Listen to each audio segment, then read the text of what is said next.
Once upon a time, in a small village, there lived a kind and humble man named John. He was known throughout the village for his generosity and selflessness. John was content with his simple life, but he always wished for one thing. He wished he could find a way to help others more than he already did. One day, as he was walking through the forest, he came across a magical fairy. The fairy was impressed by John's kindness and decided to grant him a special gift. She said, "John, I will give you the power of the golden touch. Everything you touch will turn to gold." John was overjoyed with this gift and returned to the village, eager to use his newfound power for good. He started by touching common objects, turning them into gold, and then using the gold to help the poor and needy in his community. The villagers were amazed by his generosity and the wealth he shared. But as time passed, John began to change. He became obsessed with turning everything he touched into gold. He didn't spend time with his family, friends, or helping the needy anymore.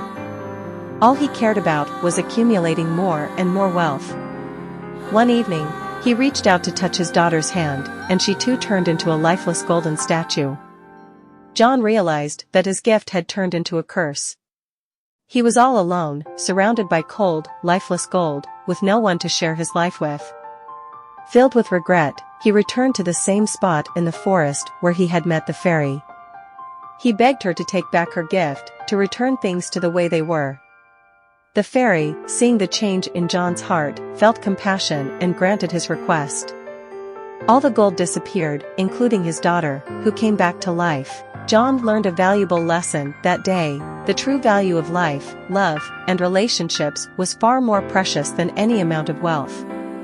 He gave up his desire for riches and lived the rest of his life content and happy, knowing that his kindness and love for others were his greatest treasures.